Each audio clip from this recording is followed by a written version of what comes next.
Welcome everybody. My name is Roxanne Dosh and I'm the marketing director here at Shop-Ware. About a month ago, Carolyn delivered a class for WorldPack online training called Showcase Your Shop's Technical Expertise and Generate 5-Star Reviews. We received such great feedback from this class that we recorded this content a second time and we brought in the infamous Scott Brown and we hosted it by Shop-Ware. We received more great feedback and a lot of questions, and this made us realize that an hour wasn't enough time. So in this part 2, we're going to take a deeper dive into service writing and share some tips on how to increase your shop's profits. Just a reminder that you can select speaker view in the top right, and this will allow you to follow along with each active speaker. Margot over here, the lovely Margot, and I were on standby. So if at any point you have technical difficulties, just go ahead and message us directly and we'll be happy to help you. Questions should be posted to the Q&A box and we will answer them at the end of the presentation. And I'm also going to go ahead and share a link to the WorldPack recording, version 1 of this webinar for anyone that might have missed it or if you want to have a refresher. So I'll share that to all panelists right now. And without further ado, Carolyn and Scott. Thanks, Roxanne. Thanks, Margot, for being here. Thanks, everyone, for joining us. We're so excited to be back with another webinar. As mentioned, we did a presentation. I was honored to have Scott introduce me on the WorldPack stage. And then we are excited to follow up with sort of the deeper dive details with Shop-Ware, very specifically here. What we're going to be talking about today is how to showcase your value. Your technical expertise is everything. We'll talk a little bit about that. And very specifically getting down into that very key point around value and understanding how that essentially translates to how you're able to connect with your customers and ultimately be compensated for your work. My background, so I got into this business through the service bay, so I know exactly what folks are having to deal with on a daily basis. Started as a technician at a service station in Ann Arbor, and at that store, the guy at the convenience counter would write up the ticket, and then the rest was up to us in the back. It was me and Dave Pelnow there, my right-hand man, and we owned the repair order from start to finish. So it was a very early experience for me to really own how things were being presented to the customer and recommendations. I opened my own shop in 2007 here in San Francisco, specializing in hybrid cars, and that was another opportunity to really rethink the way that we were connecting and communicating with our demographic, really trying to showcase our expertise to connect with folks that were driving very high-tech cars. Of course, now every car is high-tech, not just the Prius, certainly. And then in 2013, I founded Shop-Ware to help bring those same tools that we were using and successfully at my shop to other repair shops to be able to connect with your customers. So all these things are really about how I see this really critical connection between customers and the high-tech cars that they're driving. And we're essentially the liaisons to make that connection. Oftentimes, we're misunderstood as being part of the problem. We're not the problem, the car is the problem. And how we can help folks is how we're trying to kind of shift the conversation, help people understand we're here to help them, and obviously be appreciated for our work. I am thrilled as always to be joined by Scott Brown. Scott, I'll let you introduce yourself. Great, thank you, Carolyn, great introduction. Hello, everyone. I'm ecstatic about coming in and participating with Carolyn. I'm very passionate about, one, about our industry, but two, as a shop owner, understanding how hard it is to sell service to people that don't have a clue as to how technical their car is. So my background, I got out of graduated from trade school in 1983, and that was my entry into the industry. And I knew when I got out, I soon realized I didn't know very much, and I took every bit of training I possibly could and started learning a lot. I ended up moving to a couple of different independent shops, and then I was recruited by the owners of Connie and Dick's here in Claremont in '89, and I came to work here in 1990. And then was sold the business. So I've got a shop here, 13,000 square foot facility. We're about 35 miles east of Los Angeles. We're very proud of our shop. But in the early 90s, I began exploring computers. I noticed at the GM Training Center they had a terminal, and they were talking about how they were going to connect the terminal to technicians. And I thought, well, why can't we do it? So I started a bulletin board system. Again, that was pre-internet, pre-cable modems or anything like that. You had a modem in your machine, right? And I have to thank my good colleague, George Minshew at AES Wave for telling me about a modem and what it does. But that got me started with the networking and the digital space. I'm also an educator. I do into performance education, do some photography, documentation. That's primarily why I'm here to share some of the best practices on how to illustrate and tell the story. We're also doing ADAS training here, and that's a picture of my shop there at the lower right. I'm also writing for P10 magazine and a couple of other publications, and I'm deeply involved at various levels with ASCCA, ASC, Auto Care, NASTAF, and so on. So I'm glad to be here again, and yeah, I'm also a part-time pilot too as well. Thank you, Gary, for reminding me. So Carolyn, back to you. Thanks, Scott. Scott has been an outspoken advocate for Shop-Ware and was on the application early days. And of course, we are always very grateful for his time and his reputation and associating with us. He's also the co-founder of Diagnostic Network. And I want to take this opportunity to plug diag.net. If you're on it, great. See you there. If you're not on it, you should join. It's fantastic, and pleasure to be with you as always. So why are we here today? We'll get into the service writing very quickly, but just to sort of set the stage, what's happening with vehicles these days? Obviously, the cars themselves, extremely complicated. The customers are, very plugged in these days. Sometimes they're paying more attention to their phone than the road in front of them. But the experience that they have in the repair shop is very disconnected, typically, from that technology that they're having in their daily lives, but also what's on board their cars. And that does us a disservice. It does them a disservice. Being able to have them understand and appreciate what's essentially happening behind those screens is our job, and ultimately what we're asked to solve for them. And being able to translate that to them will help them appreciate the hard work that we do and the reason why we charge for it. So when we think about what is the reason that people pay us, why do people come into our business? We think about, okay, yeah, we're fixing cars, but we're also focused on, experience and what are we charging and marketing and some of these other, brand concerns. Ultimately, the key piece of the reason why people are coming in is because you're fixing their car. And oftentimes we step over that, we forget that. And so the purpose of this webinar and frankly, the purpose of Shop-Ware is to really put that front and center for the customer. So you are showcasing how you are fixing their car, not just how you'd like to fix their car, but how you actually fixed their car. And that's what allows them to, again, appreciate, understand what they're paying for, not just at the moment that you're presenting sales, but later when they drive away, they understand this is how my car was serviced. This is why I spent that money. I trust these people. I understand how this relationship is being conducted. So fixing the car is a very, very important component of what you're communicating. It's the essential thing that you're communicating.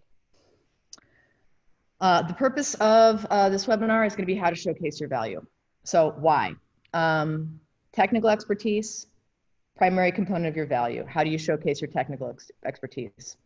The challenge is how do you balance how much you share versus overwhelming the customer. Again, the most important thing is show them how you fix the car. I went into some more detail about these concepts in the WorldPack webinar. And so if you want to kind of take the part one, go and watch that. But also just to kind of bring it up and remind you what we're talking about here. What this will allow you to do is look more professional, knowledgeable, and organized. Scott likes to point out it also makes you compliant so that you are able to back up the services that you provided, even if somebody else comes along, you know, weeks or months later, wondering what happened.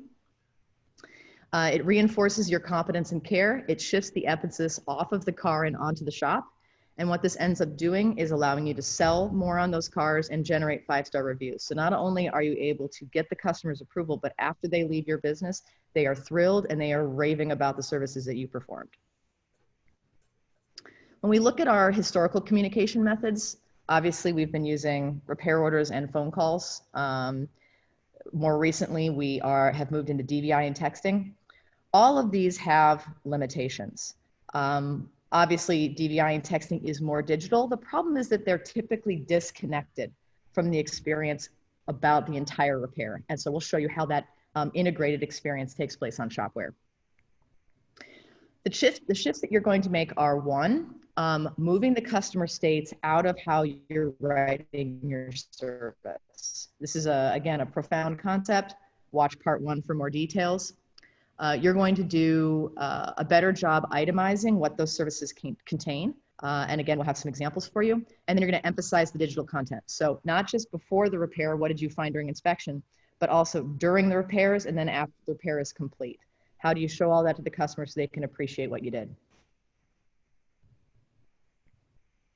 Here's a great example of what not to do and what to do. So over here on the left-hand side is an example of putting customer states directly into the description of your services, and then also not itemizing what those services contained. So in this case over here on the left, we have, just to sort of review again, we have a service that is not a plain English description. It's MWL. We know what that means. The customer doesn't know what that means. It quickly gets into what was the result of the initial diagnostic. They found a trouble code. Oxygen sensor is bad, replace the oxygen sensor. So in this case over here on the left, what you are selling is $855 for MWL. So maybe the customer knows what that means. Maybe the customer understands MWL means master warning light on. But essentially they're being presented this idea that they're being charged $855 because they had a warning light on, or better yet, because they told you that they had a warning light on. That's not what you did, and that's not why you charged them $855. Over here on the right-hand side shows you what you're going to do. So you're going to remove customer states out of the discussion of the actual services performed. Well, where do I put it? We'll show you. We'll give you some examples of where to put that. But you're taking it out of the actual service description. And then over here on the left, on the right, you're seeing the actual diagnostic taking place. What does that include? Pulling diagnostic trouble codes, documenting the information, referencing TSBs if necessary, advising on, you know, what you should do next. And then secondarily, what was the repair? The repair was remove and replace oxygen sensor. This has got, you know, $486 worth of labor. It's not just, you know, removing and replacing an oxygen sensor underneath the car. Presumably, right, something else happened. What was that? In this case, it's remove and replace the engine subframe. Wow, that sounds like hard work. That sounds expensive. Yeah, that's why we charge you $486 for it. Replace the sensor, clear the codes, and then the part is included. So over here on the left is what has been our problem for a long time. We haven't had good shop management software to help us communicate, and we also haven't taken what we've done very seriously. On the right-hand side, you see the stuff parsed out. It's a high-value presentation, and it's very clear to the customer what they're charging, what they're being charged for.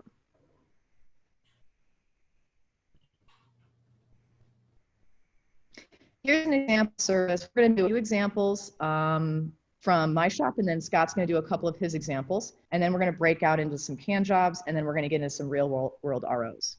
So here's an example of a service performed at my repair shop. So this service is called Replace Hybrid Battery Pack. We would never put red triangle on in the service description, right? Because that's not what the customer is getting charged $2,800 for. We want to make sure it's very clear that they're getting a hybrid battery. And then what does that battery service include, right? So we're load testing, we're removing the pack, we're transferring electronics, we're going to clean the fan. We've added some content about our warranty here. Any parts that are included, in this case, it's just one unit, and then any additional inspections that we want to include as part of this in one fell swoop. Here's another example of a service written. This is replacing a valve cover. Okay, we might think that, you know, replacing a valve cover isn't a very big deal. Well, it's $671. Okay, why am I paying $671? I'm replacing the valve cover, I'm replacing the spark plugs. We're gonna dry off and clean the ignition coils, and then we have, you know, what parts are included, right? What's interesting about this example on Shop-Ware is that you'll see that there's one single inspection line that's built into this service, which is confirm wiper operation and alignment. So the joke here is that we didn't originally have this included in this service, and the reason that we added it was because someone forgot to confirm that the wipers were working, one of the techs, and as a result, the car was shipped after removing and replacing the cowl, and the wipers weren't in op because they hadn't plugged the wiper motor back in. So being able to build that QC right into that service so that you don't have that problem again is something that's possible only on Shop-Ware. Scott, over to you.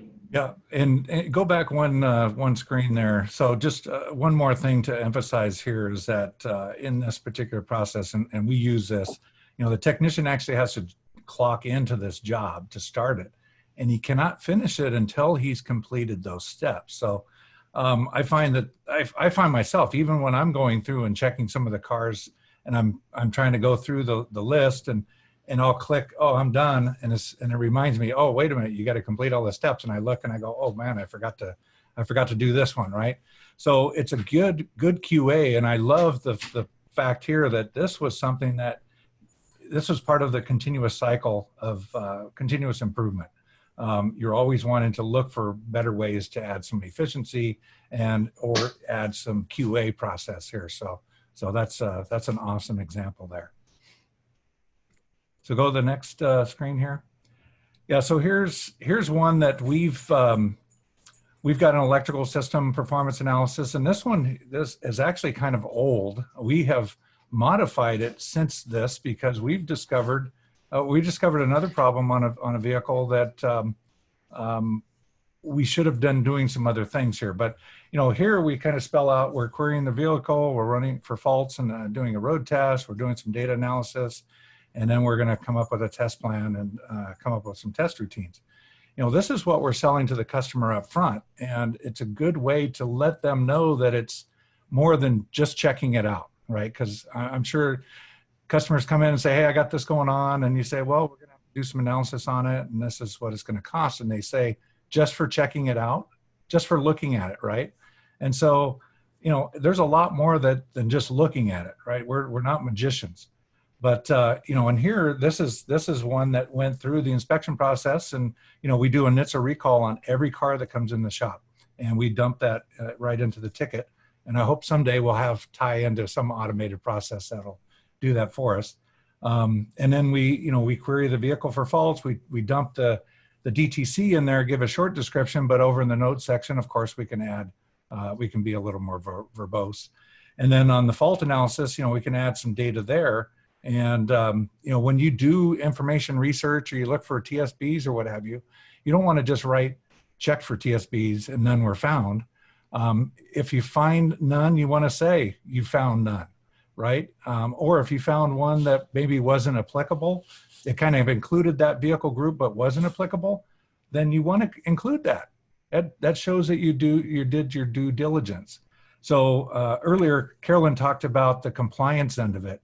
And we had an event that happened at the shop a couple months ago, or about 3 months ago. We had a BMW that came in, hadn't been maintained very well. And I don't know if we have any BMW guys on the call here, but this engine actually seized up while we were road testing it. And we documented the heck out of our paperwork. You know, we gave the customer all the details and everything, and he went off. And a few months later, he filed a complaint with the Bureau of Automotive Repair. So those in California, they know who the BAR is, but outside the state, this is a regulatory agency under the Department of Consumer Affairs. So they do investigations and when they have complaints. Well, the BAR rep contacted us. They asked for some paperwork. We were able to quickly email them a copy of this PDF.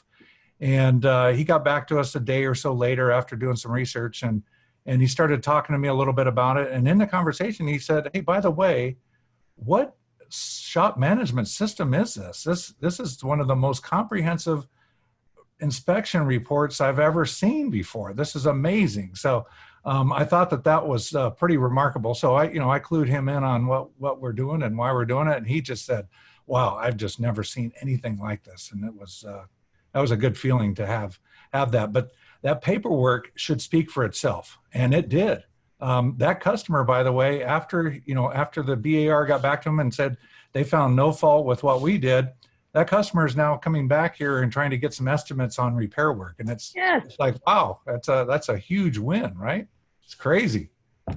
Yeah. One of my guys came and told me, he said, you'll never believe who was just here. That guy with the BMW. I'm going, wow, after he filed a complaint with the BAR, that's remarkable. Which so, this is the problem, right? We're caught in the crosshairs. It's so easy for you to be the problem because they're getting bad news. And then after all of that, after he was able to process the situation, he was able to come back and say, yes, I need your help. Yeah. Yeah. I mean, it's absolutely amazing. So what do we got on the next screen there? So here's, I mentioned we're doing some ADAS training here in the shop, and we're doing some ADAS work as well. And what I've found is that, the ADAS stuff is, you've got to be very comprehensive, and you've got to make sure you cover all your bases. Shop-Ware makes it very easy for you to make sure that you do all the right steps in creating like these canned jobs. And, we put some documentation in there. We have checklists that come in after the labor here, but we want to document, why is that car here? We want to do some system inventory. We want to do recall checks. We want to check for bulletins. We want to road test that vehicle. We want to do a pre-scan. You want to get a state of health on that vehicle before you touch it. You want to know what is required after the alignment. Wheel alignment is done. And then in this case, this has got the forward emergency braking, radar alignment piece. And then you're going to have to do a post-calibration road test. And then you're going to do some final system scan, the post-scan stuff, and make sure that you're covering all your bases. We've had some insurance guys come in here to take care of some, after the car was in a collision, and we do the calibration. And one of the adjusters was in here looking at our paperwork, and he said, wow, I didn't realize there were that many steps in making sure that this system is done right. And I go, well, how long have you been writing estimates or claims on this stuff? He says, oh, I've been doing this for the last 5 years. And I'm the first one telling him that this is very complex. It blows me away. But here's our inspection list that we have on there. We've got the service reason again. We document why the front bumper was replaced after collision, and it's setting an error code. You could get very verbose here, and you could say, hey, the thing was in a collision in the right front. That's where all the attention was. That also helps your technician understand, where to really take a look and focus. What's in the vehicle, the auto emergency braking, recall, initial road test. We marked that yellow. There was probably some behavior. There was probably a warning light coming on. We photo, screenshot everything. We take pictures. We do screenshots of the calibration process, and then post the post scan, and we post how many miles we drive the car. And then my last famous statement, and this comes from the pilot world here, return to service, found that all systems are operating as defined in the operator manual. You'll find that same type of language being used extensively in any type of airframe mechanic logbooks. So that's another hot tech tip. And then, on this one, I had some interesting observations, is that when you drive the car, you've got adaptives going on here. So it's a good idea to maybe make some notes on what your offset numbers are, and then you have a point of reference for next time you take a look at a car similar to this, or this car if it happens to come back. Thanks, Scott. So in this case, Scott's techs are loading some of this content, sub inspection line. Some of this content is going into the notes feed. We'll get into some example ROs here probably in 10 minutes, so we can take a look at how those actually come together. But, the point is that you're putting that information in front of the customer and helping them appreciate what it is you're doing. So let me get out of here real quick and show you some examples of some can jobs. Shop-Ware comes with some preloaded can jobs for you, not because these are the ones that we suggest that you should use necessarily, but at least it gives you a jumping off point for adapting or creating your own. So one of the things that's magical is that there's all different kinds of services, right? And it's oftentimes very challenging to be able to document them all. So there's maintenance, there's diagnostics, and there's repairs. So those are the three different services that we perform on the cars. And being able to showcase all three of them is one of our what a Shop-Ware's claim to fame. So I will show you some examples of each here so you can see how those come together. And these are can jobs that will come with your tenant if you sign up for Shop-Ware New. If you'd like these copied over into your tenant and you're an existing Shop-Ware customer, let us know.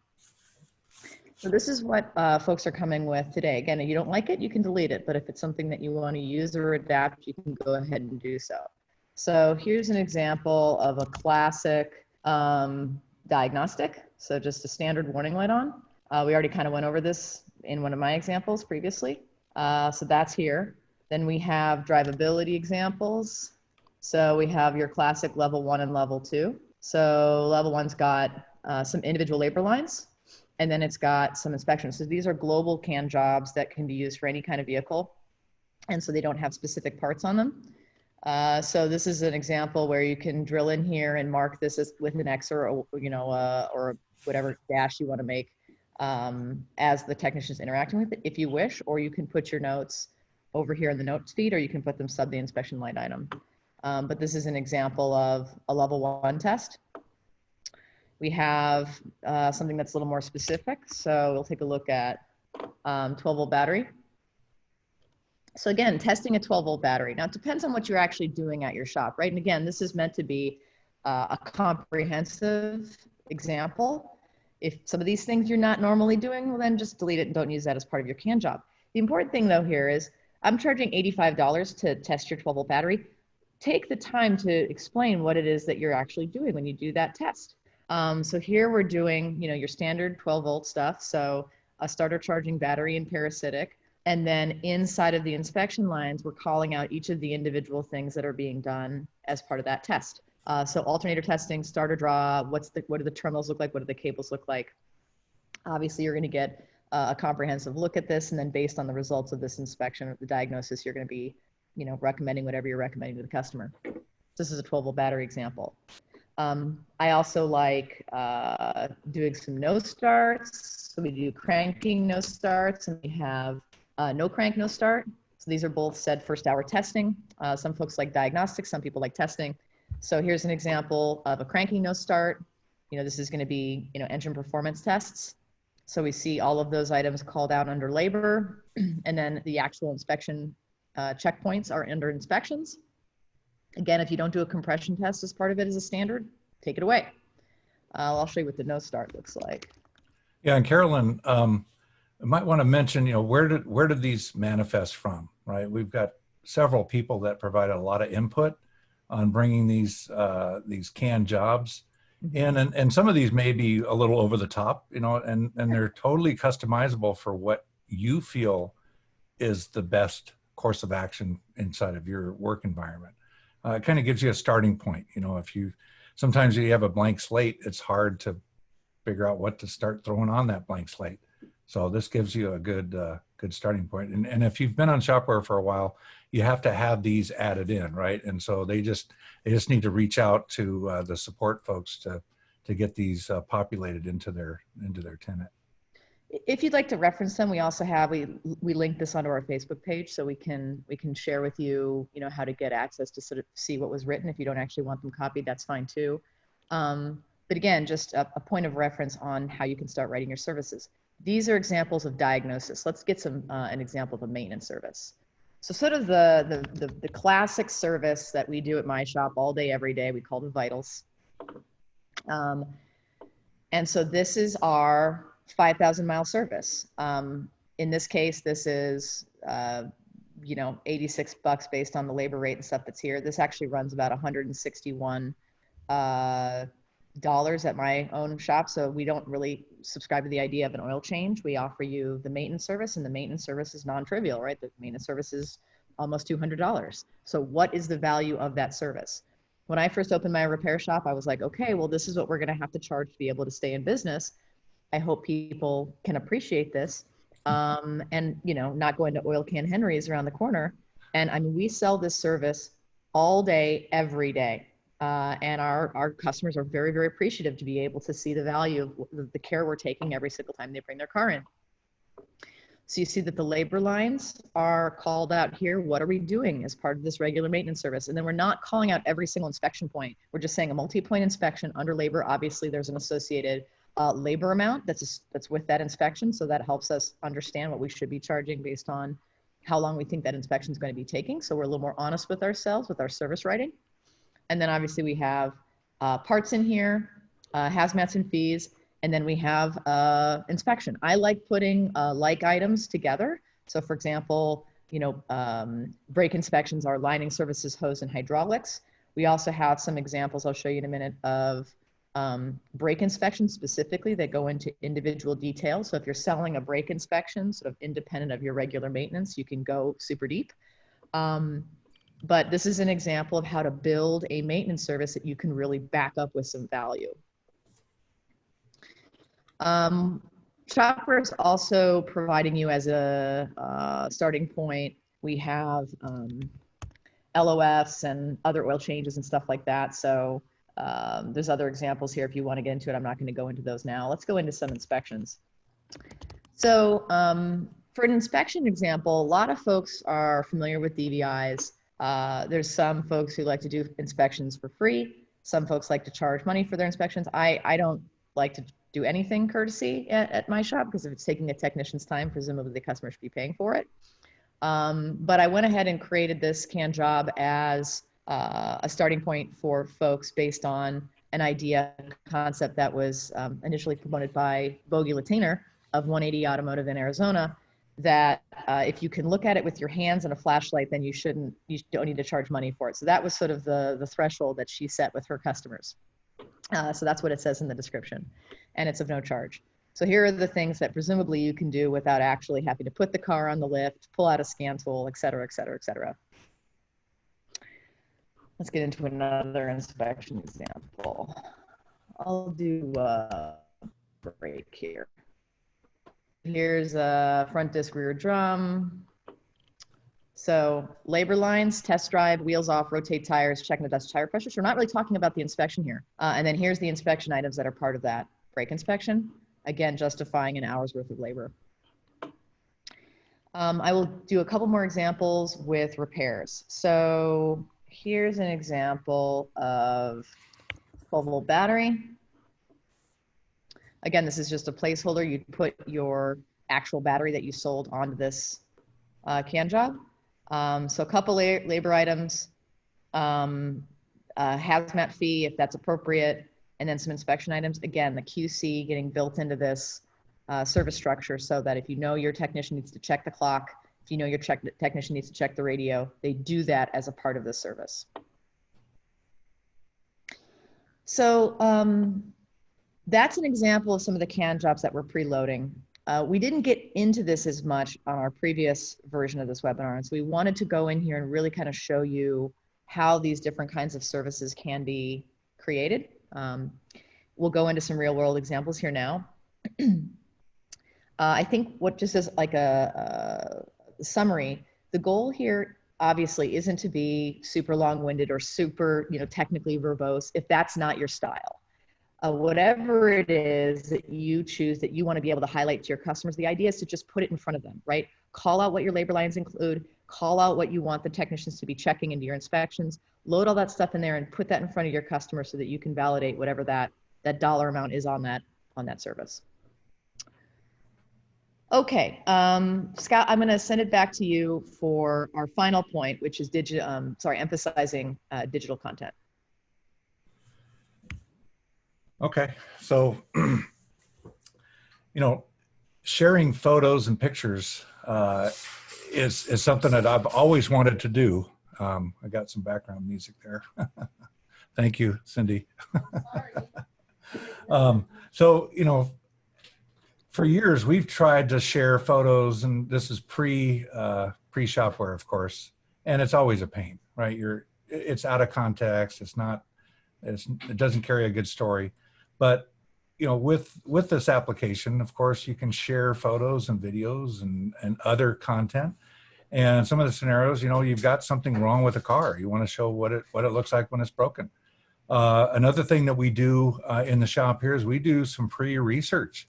We may get stacked up, and we've got cars standing out there that need to have certain things looked at. And we may have the guys in the front office, they may look up some TSBs or whatever and do a little pre-research, and they'll just stick those right into the ticket, into the notes section, so that it's there in case the technician needs to reference that. He doesn't have to spend some extra time going out mining for that information. Sharing of test results. I mean, these are big, and I've got some examples that I'll share with you here. During the fix or during the teardown, you know, while you've got the car apart, customer has no clue, right? They don't get to see some of these things. And when the vehicle's in the middle of this giant triage process, it might be a good time to take a photo and let them know, hey, this is what we had to do to change your evaporator core or what have you. And then they understand a little bit more about, you know, why they're writing a big check for a service. So it's pretty straightforward there. Good and bad comparisons. You want to always try to, if you've got something leaking, you know, on one side of the car and you got another side that doesn't have anything leaking, and I think we've got an example here, take a picture of the good one, because it can help that customer understand, you know, what's actually going on. And then when it's all done, again, documenting what you came up with.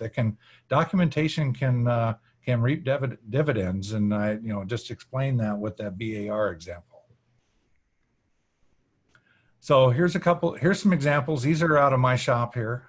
So that's an engine-driven vacuum pump there on the left that totally disintegrated. The center middle top is that's a turbo oil feed screen. Okay, that's a classic example of a guy not changing his damn oil, you know, frequently. And what is it? That was actually an engine replacement that we had to do. Below that, we've got some documentation. We got some intermittent problem that the customer's been putting up with for over a year. We finally found, we got it failing, we finally found it. And there's the loose ground nut that was causing all the havoc on that vehicle. So we took a couple pictures to explain what's going on there. You don't always have to add, you know, arrows and that kind of stuff, but sometimes it helps the customer self-consume that data and then understand what's going on. The upper right, that was just a kind of a crazy one. It looks like a chia pet blew up inside that clutch assembly, but you know, clutch shouldn't look like that, right? And then, you know, when we have broken bushings or what have you, we want to take pictures of those and so we can show the customer. Sometimes they drive these cars and they gradually fail and fail and fail, and they don't understand, they don't feel anything wrong because they adapt to the poor performance. But you know, taking the picture and sharing it and document it, especially if they decide not to fix it, right? You say, hey, we documented this, we found this is wrong. And that customer says, oh, I'm just going to keep driving it. And, you know, if they get in a collision or have some problem, you know, we're here in California where we have way too many attorneys or lawyers, and, you know, they look for anybody that they can to come after. So the next slide. And here's some photos of tests. Now, we do a lot of diagnostics here, and I'm sure that some of the guys on the call here run into the same situation where customers been everywhere and they spend a lot of money trying to have a bunch of stuff fixed or problem solved, and it never gets solved, and they finally show up here. And we charge for what we do, and we're proud of it, but we start showing them what we're doing, how we're testing, what we're finding. Two things, you know, that I think that can come out of this. One, we can show that we're competent, and we hopefully would win this customer, you know, for life. But if they end up going back to their regular mechanic for something, maybe they can share with them some of the things that maybe their shop should be paying attention to. Maybe they need to get up to speed so that they don't have misdiagnosis or what have you. But sharing this stuff again adds more value, and that customer, when they're paying for their bill, they know they're getting their car back fixed. But here we're able to show them what we had to do to go through the process. Again, we hear that, oh, can't you just hook it up to that machine so it can tell us what's wrong, right? We had a case last week. A lady went to the parts house that ends with the zone, right? And the car wasn't starting, and they went out there and tested the battery, and they said the battery was fine. Well, the battery wasn't fine. And fortunately, we were able to sell her a new battery and get her on the road again. But, there's a lot going on here that we need to get paid for. And that's why I love being able to share this rich content with clients to tell the story. That's the awesome part. I mean, if you're pulling out a tool that cost you money, take a picture of it and show it to your customer, because that's why it's costing them money. Yeah, exactly. I'm going to jam through these next ones to get into some examples. So comparison photos, good and bad. All of these things are things we just take for granted. Oh yeah, it's a bad O-ring. Take a picture of it. Put the picture of the other O-ring right next to it so the customer can see, what you found, what you did. This is an example, some comparison photos, left and right. And Scott has told the story before about how he only took the picture of the side that was leaking and not the side that wasn't. And, again, the importance of having both those comparison photos. This is an example of, not having the comparison photos and it biting him, but then he was also able to show the service information to be able to define why we were recommending this and to prove that, in fact, it needed to be done. Yeah, and it's so easy to just grab it, take a screenshot, and stick that in the ticket, and let that customer, they can be the judge now. Mm-hmm. Here are examples of things getting fixed. Again, like you already did the work. It's already taken apart. Just take a photo of it and show it to the customer. Here's an example of fuel flow test meter that Scott can talk some more about. I'm gonna keep going. Let's get into some examples.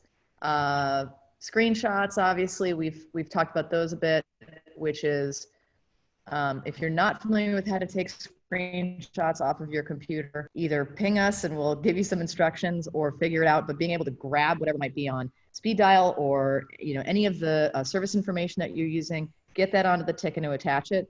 Again, showing more value to the customer.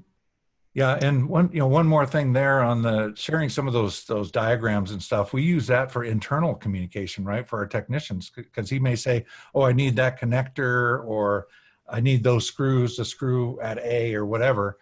He's able to confidently identify that component so that it can speed up your parts acquisition and accuracy.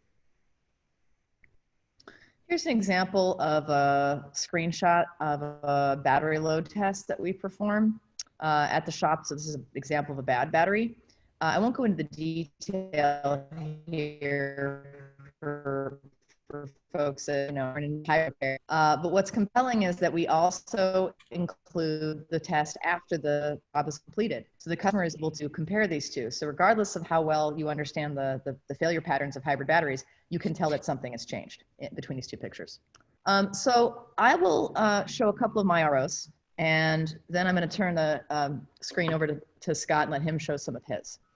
So here's an example of a RO on at my shop that has a warning light on. So this is the diagnostic example. Courtesy check, some of this is compliance related for California, but these are the absolute basics that we need to make sure we do for every single car that comes in. And then we had a failed hybrid battery.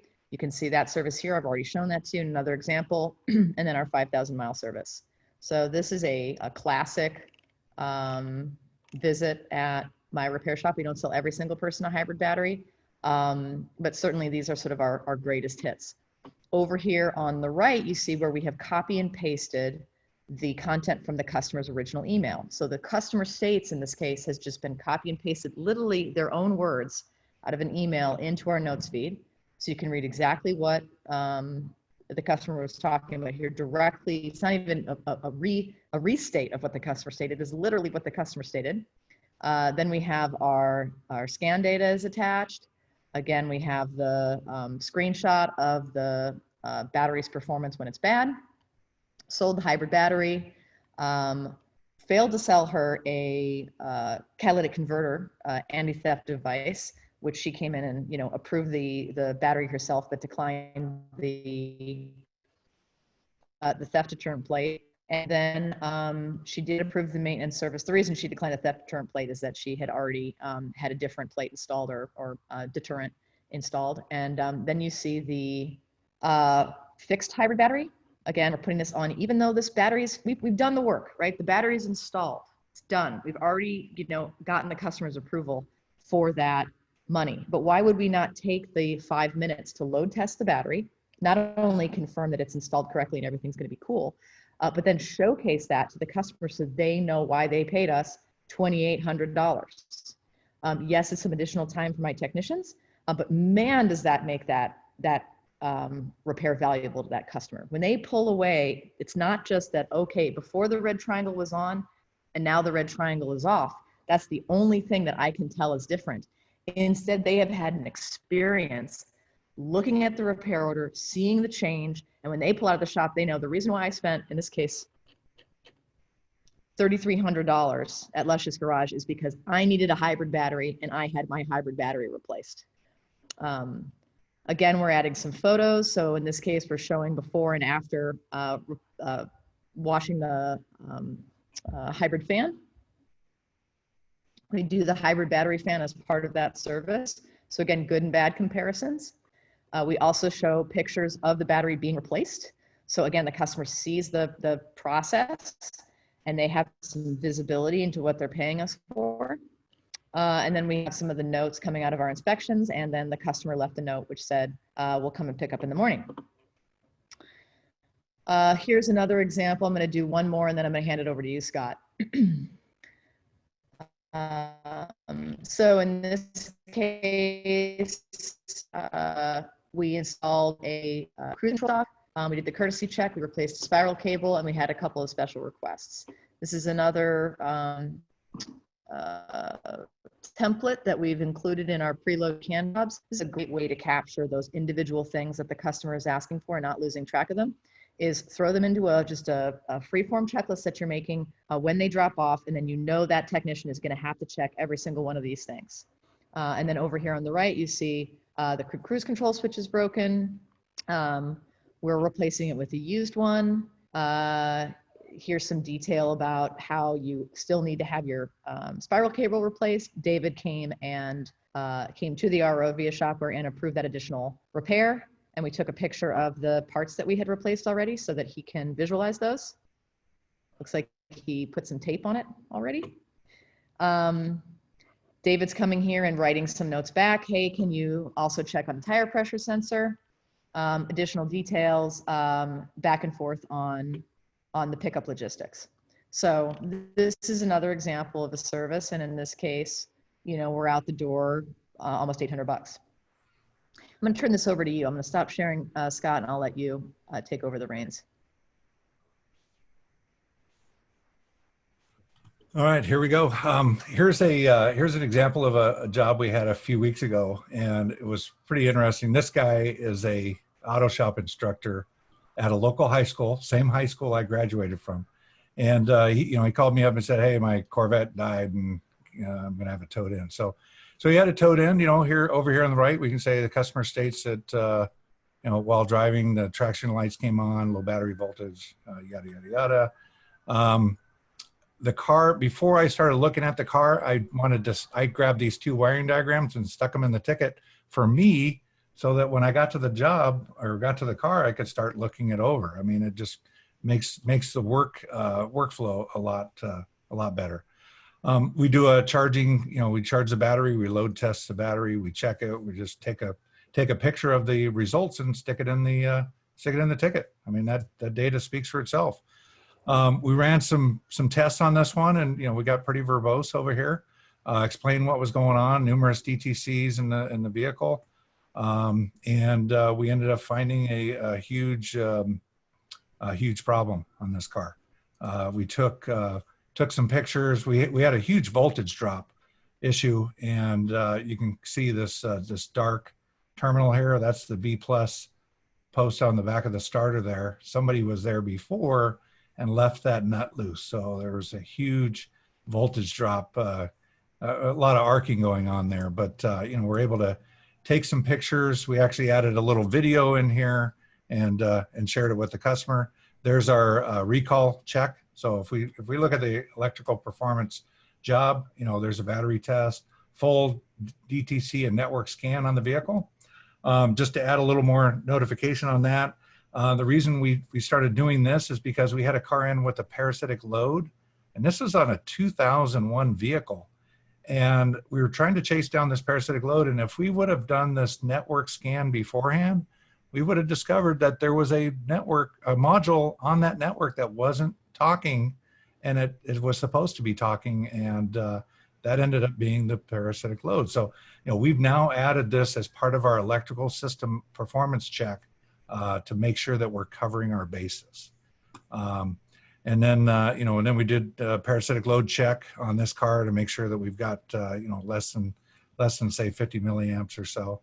But the other thing that was pretty interesting here is that while we were doing the repair, we documented some other things like the battery is missing the hold down components, external vent connector missing, and so on. And here you can see the customer, hey, could you check to see what the clutch looks like and if it's been changed already? So the customer's in this ticket, he's interacting with us, he's understanding what's going on.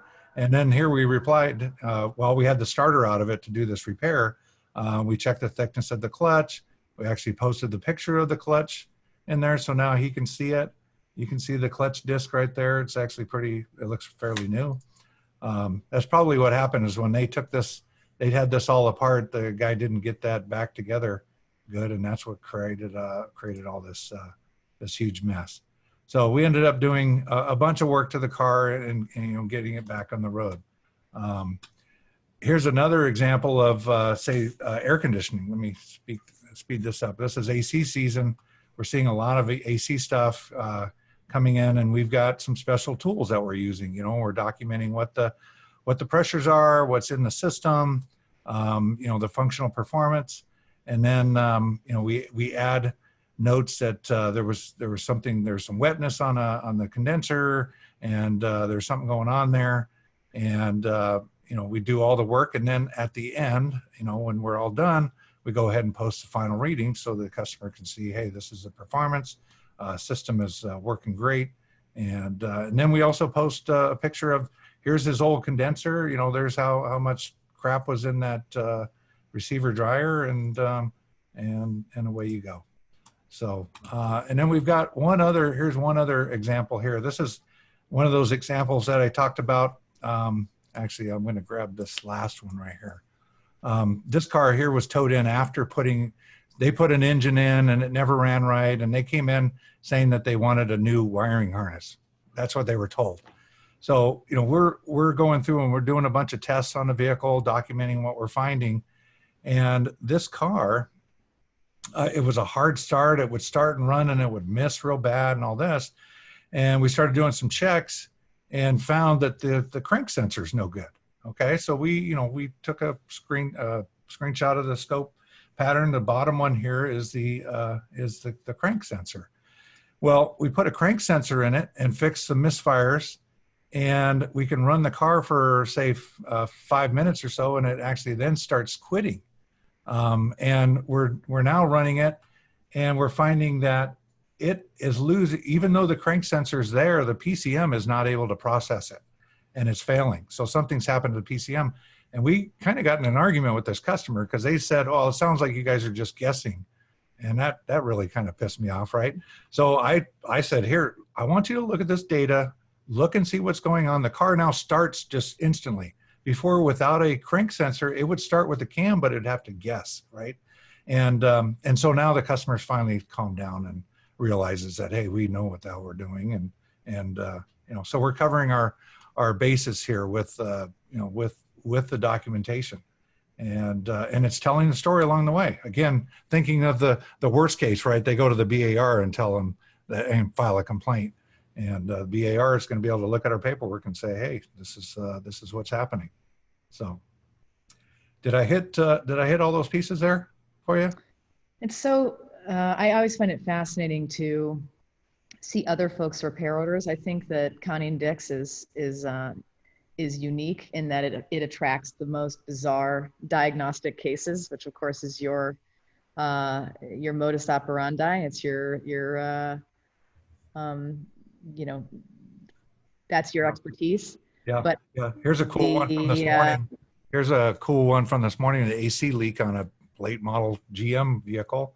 And you can see the oil dye, right, leaking through the, this is the junction connector between the condenser and the receiver dryer. But being able to show that to the customer, and the customer sees what's going on, and hopefully they have a little more faith in what you're delivering. Mm-hmm. That's really great, Scott. I hope this is edifying for other folks that are on this webinar. If you can, I'm going to go ahead and share again. Yep. So obviously this is some inspiration for some of your service writing and how to pull your repair orders together on Shop-Ware.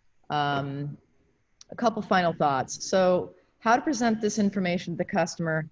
Most folks that are on Shop-Ware already have embraced this. This is an example of having a touchscreen monitor and a shared kiosk for the customer at the counter. This is a contactless example where at Scott's shop, he's got the Apple TV casting onto a larger screen that's behind their drop-off spot, which is really, really great. But again, being able to get that information out in front of the customer when they come to pick up the car. Just because the car is fixed and just because they're ready to pay you doesn't mean you stop communicating. You show them all of that value at that time that you are asking them to pay, so they associate your taking their money with the repair. That's what they're paying for. That's why we have remote pay structured the way it is, so that you're not going somewhere else to go and take your payment. You're taking that payment right at that same place for all of that hard work that you just performed. The other thing I wanted to point out, which has been added to the application since our last webinar, is the report on services. So again, extracting customer states out of the things that you're charging the customer for and capturing them separately also is allowing you to then garner metrics on what's going on with the individual services that you're selling. And so I wanted to show that too. So this is our new services page on analytics. So what this is doing in this case, this is my shop. I'll make this a little bit bigger. This is now showcasing all of those individual services that I've sold. So it's not called, Scott, here's a noise over bumps. It's caused noise and vibration diagnostic, and it's called that every single time. So I can now report on that, and I can see how well I'm doing financially. It also allows me to look at what are the least and most efficient services so that I can go in and identify where I am mis-selling. So for example, if my rear brake pads, I'm doing them, I have the highest number of build hours, but my efficiency is poor, it's under 100%. I need to go and increase the number of hours I'm charging for rear brake pad replacements. And then you're able to go in and drill into every single repair order, service by service. So if I want to see every single one of the hybrid battery packs that I've sold and how well I did, I can now go in and look at what are my build hours, what did I actually take, and what's my efficiency across every single ticket, and isolate where there are particular ones that didn't do well. I can even sort this. So this is the kind of stuff that is possible once you're starting to write your services more clearly, both to your customer, but also in terms of your own analysis and optimizing your profitability. So that takes care of our webinar for the day. I didn't leave any time for questions. I think we're doing a little bit better than we did last time. In conclusion, how to showcase your value. Again, the key here is show your customer how you fix their car. This will allow you to look more professional, knowledgeable, and organized. It will reinforce your competence and care, and it will shift the emphasis off the car off of the shop and onto the car. The car is the problem. You're not the problem. Just like that BMW owner that wasn't changing his oil and had happened to seize on your watch. That is just terrible, terrible luck. And I'm so happy to hear that he has come back and ready for you to replace that engine. That is just amazing, Scott. That is such a great story. What other questions can we go ahead and answer before we shoo you away? Okay, we have a couple of questions here. Margot, I know you've been talking to them. Do you want to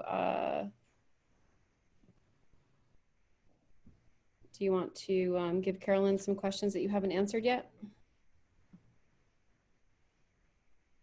She's muted. Oh. Of course I was muted, naturally.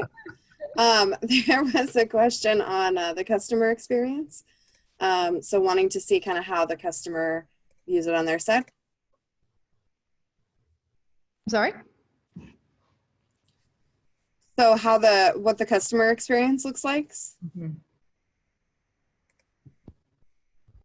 Great question. So if I exit out of here and I go to the same repair order for David, I will go to share with customer, and then I will open this in an incognito window. So this is what the customer experience looks like. So if I am on a mobile device, it's going to automatically respond to being on a smaller screen. If I'm viewing this on a desktop, it will respond to being on a desktop. But as the customer, I am welcomed. I can see what recommendations there are. I can see what work is in progress. And then if I want to view the commentary, then I will slide open this notes feed, and then I can review recommendations, any media that's been attached, and then additionally, write my own note back to the shop. So this is the customer portal, and when this repair order is an invoice and the invoice is not yet paid, there is a checkout button at the bottom of this screen for the customer to also be able to submit payment. Perfect. And we can send that to them via both email as well as text messaging. Mm-hmm. I have a question about pricing, but I'll talk to you later. Okay. And then let's see. Oh, Anthony had a question about payments. This is a current customer asking about removing a payment that was accidentally or incorrectly posted. Mm-hmm.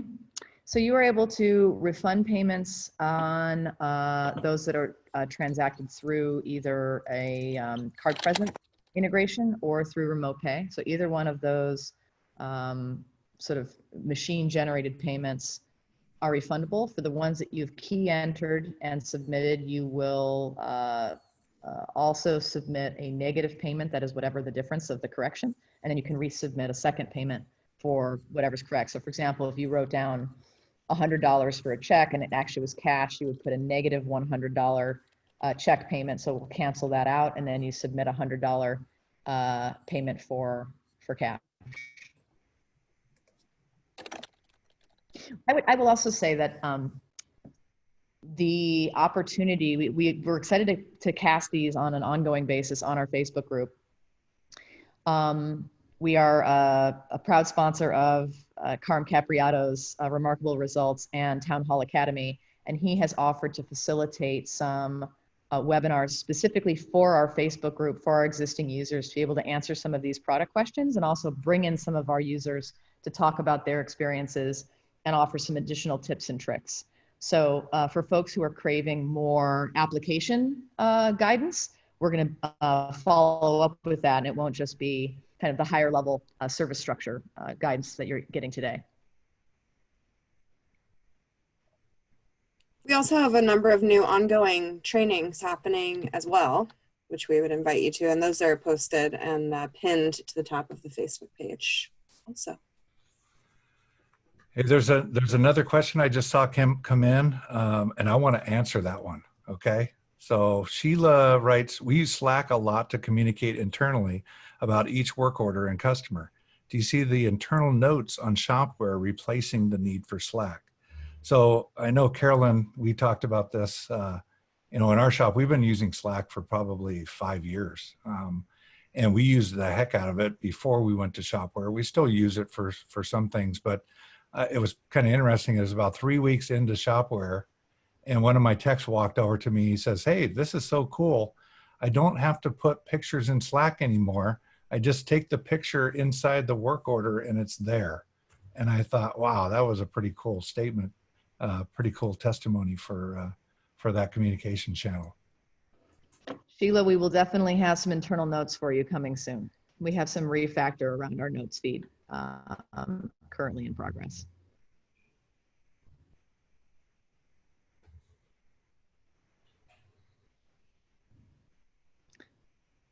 Okay, I I think think that's it. Awesome. Okay, go get to work. Thank you so much for joining us. Scott, thank you again for being here and sharing all of your insight. It's really amazing to see what you're doing at your shop. It's just absolute top-notch operation. Well, thank you, everyone. My pleasure. I was pleasure. This is awesome. I mean, and I greatly respect all the feedback from the attendees and the interaction, and I look forward to doing this more in the future. So thank you. We'll see you again, folks. Take care. Thanks, everybody. Have a Bye. great day.